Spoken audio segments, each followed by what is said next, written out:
I'm going to assume that you're already using playlists on your YouTube channel, but are you using them correctly? Hey guys, my name's Tennille and welcome back to Sure Social, where I help you increase your YouTube views, subscribers, and revenue. In today's video, I'm going to be going through one of the most important features YouTube has to offer, playlists, and how you can get the most use out of them. The main use for playlists that I seem to see on other YouTube channels is a way to organize their videos, whether it's a series on a gaming channel or just similar content on a tech channel. They do only use them to organize. But you need to keep in mind the primary use of a playlist is to keep a viewer or your audience on the platform and watching your videos. This is because if YouTube sees a channel or a video performing well and keeping someone on and increasing that audience retention and watch time, YouTube is more likely to reward that video by sharing it around in the suggested videos,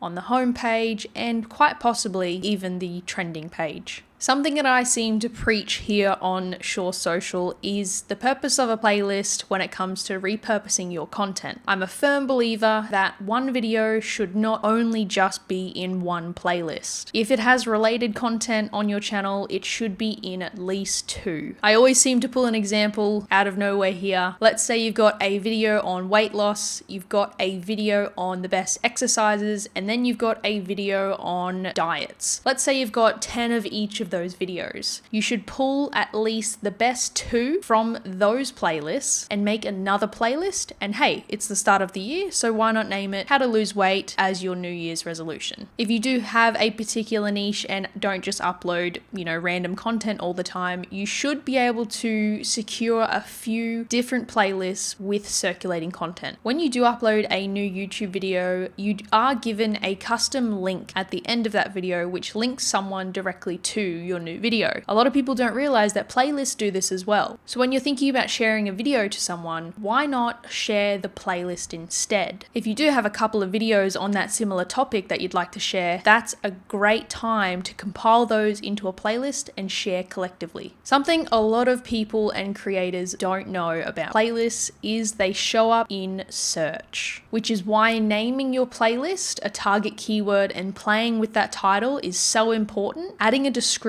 to your playlist as well. This is a great spot to place in some of those target keywords in a more human and natural way to bring in more viewers. Both the title and description of a playlist act as SEO on YouTube, which is why they can show up in search. Another couple of tips on how to increase the clicks if people are finding your playlist in search is by picking one of your best videos from each playlist and setting that as the first video people see. This can be known as a hook. Similar to when you're creating a video, you want to hook the viewer in. When you're creating a playlist, you want to use your best content to hook that viewer in first. Another thing people seem to not know of is you can actually change the playlist thumbnail. Similar to your first video being placed at the top, you can actually click on the settings and set a playlist thumbnail as one of the video thumbnails. So make sure you pick your best thumbnail that correlates with a playlist title and place that as your playlist thumbnail. Nothing is more daunting than clicking on a playlist and realizing that there is a couple of hundred videos within it. This is definitely a deterrent for me, so I'm assuming it would be a deterrent for others. I like to try to keep my playlist between 10 to 15 videos because of my topic and niche, but if you're a gaming channel and you're doing a Let's Play series, then definitely keep your series within a playlist. But keep in mind, a lot of people who get sent that playlist may not watch all the way through and will instead click to the videos that they like to watch instead. Usually the first 3 or so videos within a playlist will have the most views, and then it will drop off to the next 3. Don't forget that YouTube does offer playlist analytics. So dive into your analytics and change it from videos to playlists. This is how you can see when people are leaving, the average audience retention and watch time for each playlist and video within the playlist. And you can work out if some videos at the the end of a playlist are doing a lot better than the videos at the start, you can swap around the order until you have that sweet spot. Don't forget that YouTube is its best feature. The analytics page is full of information. You just have to take the time to dive in and understand what you're looking at. But once you do, it's seriously amazing. Well, I hope you found this video super helpful, guys. If you did, make sure to subscribe and don't forget to hit that notification bell as well so you never miss a future video. If you would like to watch some more content of mine, I highly suggest the videos to my left. That's all for now, guys. Have a good one.